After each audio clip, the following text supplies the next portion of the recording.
So what's up sa mga kahombre ko dyan? Makakakumasaban na naman niya pala to. Grabe to mga boss. Nakikita nyo na kung gaano na ako ka-lupit ngayon. Kung gaano na ako ka-dedicated ulit. 3 days, 3 freaking videos, man. Crazy to. Isa pa, mga kahombre ko, meron akong sasabihin sa inyo regarding sa napapansin ko dito kay Cherry White at saka kay Boy Tapang. Sigurado kasi ako na ito yung pinaka-interesting part ngayon eh. Kasi syempre everybody wants to know dahil sila yung trend ngayon. Di ba? Ganito yan. Mga kahombre ko, mapapansin nyo pong lahat na si Boy Tapang, syempre kaibigan ko si Boy Tapang. Nakatulong siya sa mga events ko at saka pero tinulungan ko din siya. So, you know, balikan lang kami ng tulong sa isa't isa. Hindi ko yan para siraan sa inyo. Pero ito, bilang kaibigan ako ni ni Ronnie, di ba? Tsaka ni Boy Tapang. Gusto ko sabihin, Boy Tapang, alam mo bro, sa totoo lang, isa kang mahusay na bata. At the same time, ikaw ay mahusay na influencer. Matapos matanggal yung Facebook mo and all that noon in the past, nung humingi ka ng tulong sa akin, tapos doon tayo naging magkaibigan. You know, doon ko napansin na mahusay ka. Okay yung pagkatao mo. In fact, from kumakain ka ng tae, kung ano-anong kinakain mo, to this is a freaking big leap. Kahit ako, hindi ko kaya yung ganyan. So, you did well, man. Kaso lang, si Boy Tapang, mga kahombre ko, ay sobrang tanga. Kung ano ang itinalino niya pagdating sa content, ganun siya pong katanga sa tunay na buhay, lalo na sa kanyang buhay pag-ibig. Alam naman natin na naka-MJS po ito at kung saan yung nakaraan niya, which kinontent ko din naman, yung tungkol doon sa ex niya na suga pa sa views, suga pa din sa fame, di ba? So sa huli, ginamit lang din si Boy Tapang. Ngayon, Boy Tapang, grabe man. Ang nangyayari sa'yo ngayon, Boy Tapang, yan na naman. Bumabalik na naman yung pagkatanga mo, bro. Tulad nito ngayon. Marami pa dyan na mas maganda, mas maayos dyan kay Cherry White, pero si Cherry White ang pinili mo. Mapapansin nyo din, at ito pa, isa pa. Si Cherry White, Boy Tapang this time, ay kilala bilang manggagamit ng mga pangit. So, alam mo yun, bro. So, nalulungkot ako na isinangkalan mo ang sarili mo para sa content, which I understand because last month nga, di ba, inilabas mo sa vlog mo na ibinebenta mo na yung mga ginto mo kasi may gusto kang ipatapos sa bahay mo. And I understand that and I actually respect you a lot for that. Kasi hindi lahat ng influencers ay merong sarili nilang mga bahay na napatayo talaga. Saludo tayo kay Boy Tapang sa part na yan. Kaso lang, bro, sa pagkatanga mo na to, isa lang ang masasabi ko sa'yo. Tututukan kita dito sa mangyayari sa'yo. Kasi alam ko na pagdating ng pagkakataon, pagdating ng panahon, mai-stress ka ulit. For sure. Sigurado yan, man. So, kailangan mo ng isang tulad ko na kaibigan. Okay? So, kaya ikaw, Boy Tapang, sige. Nandiyan ka na eh. Nakita ko nga, naghalikan kayo. So, pinatunayan mo ngayon sa mga tao na totoo na talaga to. Kasi kayo ni LJ, yung ex mo noon, well, yung ex mo sa vlog, di ba? Hindi kayo kahit kailan naghalikan. This time, ang dami mo ng beses nakipag-lips to lips kay Cherry White. Kasi syempre, Boy Tapang, marami kang hindi alam kay Cherry White. Sanay nga din siyang humalik sa mga medyo matatanda ng mga lips. At marami pang iba na slowly lalabas lang lahat. Ano? So, hopefully, Boy Tapang, ikaw ay hindi masyadong magtagal sa kahibangan mo na ito. Okay? ayoko maglabas agad-agad ng foul na ano, because it's also fun. Ayoko naman maging hayop na sirain ko yung mga fantasies, mga dream nyo na love team for some stupid shit na mga issue tulad ng sinabi ko kanina, 'di ba? Hindi 'yon. Hihintayin ko munang matapos ito. Hihintayin ko muna, Boy Tapang, na lokohin ka ni Cherry White. Which mangyayari 'yon, okay? Once na Boy Tapang, bro. Sino bang may ayaw ng 200,000 likes sa Facebook? Tapos 7 to 10 million views sa Facebook? Bro, syempre wala. Syempre lahat yan may gusto ng ganun, di ba? Lalo na si Cherry White, bro. This is her freaking chance para makuha yung mga fans mo. Gets? Sana bro, hindi ka ganyang katanga kasi mas malala pa to sa mga pinaggagawa natin sa Battle of the YouTubers. Buti pa doon, kahit papano pinag-uusapan natin yung mga kaganapan, di ba? Eto bro, wala to, man.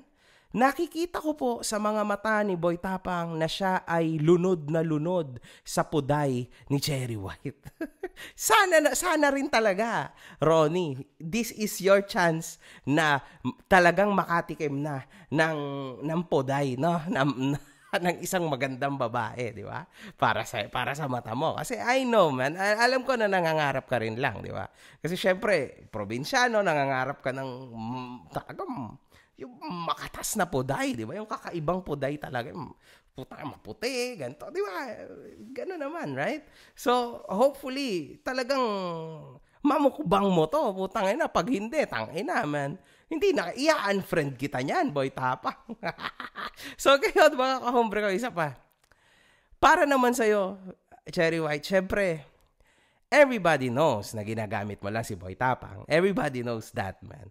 And ako actually, sobrang excited ako na dumating yung araw na lokohin mo si Boy Tapang at maghanap ka ulit ng mas pangit palalo, tas yun ang gagawin mo na content. Doon ako excited. Alam ko naman, Cherry White, kung bakit ikaw ay hindi nandidiri sa mga pangit. Di ba? Ikaw naman, man. Hindi, alam ko na alam mo kung ano ang ibig ko sabihin, di ba? Kasi sa bar nga, di ba? Dati, di ba?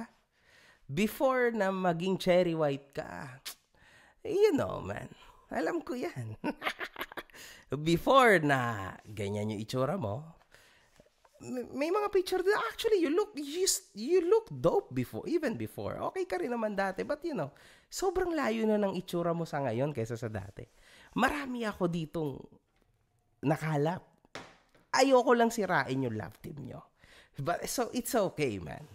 Pero I hope you understand na kapag dumating yung panahon na yon, hindi ko hahayaan na matarantado mo ang aking kaibigan na tinulungan ko. Ako kasi ang unang kaibigan ni Boy Tapang na social media influencer na tumulong talaga sa kanya. Hindi ko hahayaan na matarantado mo si Boy Tapang. So sisirain ka na lang sa internet. Yun na lang ang magiging rest back sa'yo. Okay? Unfortunately, sa ngayon, sige, Cherry White, kahit alam ng lahat na ginagamit mo siya, alam ng lahat na lahat ng ito ay pakululang. Kasi sa isang banda, mga kahombre ko, kung sa mga normal na tao, ang hirap makipaghalikan sa taong hindi mo mahal. Di ba? Sa tansya ko, si Cherry White, hindi niya mahal si Boy Tapang. Definitely, no, man. Come on. Possible. Come on, cuz. Wag mo kami loohin dito, man. Hindi mo siya mahal. Ang nakakatakot, mga kahombre ko, dahil si Boy Tapang, mukha lang siyang matanda. Pero sa totoo lang, bata pa si Boy Tapang. Ang nakakatakot dito, si Boy Tapang, nakikita ko yung mga mata niya na talagang in love siya kay Cherry White. So, most likely, magkakandaletse-letse na naman po ito, tulad ng nangyari noon na kay MJS, si Boy Tapang. Easy, di ba? Pero don't worry, sa pagkakataon na yon, I'll be there para tulungan siya sa social media para hindi siya masyado ma-stress. Ngayon, Cherry White, congratulations. Kasi tangina, nakamit mo yung gusto mo. meron ka ng madami talagang, mas marami na yung views mo ngayon kaysa noon, di ba? Mas marami na yung nagmamahal sa'yo ngayon, mas marami ka ng fans, mas marami ka ng likers, mas sikat ka na ngayon, mas okay ka na ngayon, man. Kasi isipin mo, pinag-uusap, ikaw yung content ko, sikat ka na, di ba? Tangina, crazy ang galing mo, congratulations, man. You did good. Alam ko din na isa sa motibo kaya ayaw mo na kaya pinilit mong malayo ka na dyan sa Pacboy na hindi mo naman talaga nakarelasyon, kundi kakontentan mo lang, hindi kakantutan, kakontentan, no? Mo lang, ay dahil sa iyong anak. 'Di ba? Kasi babae rin ang anak mo. So, iniingatan mo lang siya kasi alam mo deep inside na gumagamit talaga si Pacboy. Natatakot ka lang kapag mamaya may tama, pumunta sa inyo, madali ka. 'Di ba? Kumbaga, may mangyaring masama lalo na't ang anak mo ay babae. You did well sa part na 'yon, man. Saludo ako sa iyo sa part na 'yon. You did good. You did good. Tas ang ganda nung escape mo. Kaso lang, ang problema dito is medyo nagkamali ka ng tao na lolokohin. Kasi syempre, marami ring kaibigan si Boy Tapang na hindi mo alam. 'Di ba? Kaya mag-ingat ka rin sa part na 'yan. So, 'yon. Alam niyo yun, putang ina, naguluhan ako, crazy, naisip ko kasi, wow, tangina, lips to lips talaga. Akala naman ito si Ronnie, totoo na talaga. Hindi niya lang alam, mga mamamatay na nga lang na lips. Mamamatay na nga lang yung may-ari ng lips, hahalikan pa rin yan for this. Siya pa kaya? Hay nako, mga kahombre ko, para sa may mga alam, mag-comment na lang kayo. I-comment nyo dito yung mga alam nyo. Real talk, man. Ang daming lalabas. Alam nyo na yan, man. One love. Good fucking vibes. Boy Tapang, good luck, man. Again, sana maka-1, maka-2, maka-3, maka-4, tangina, mukbangin mo yan. At least, tangina, make it worth it, man. Huwag ka okay lang natangahin ka, pero make it worth it, man. Tirahin mo. Tirahin mo, man. Yun lang.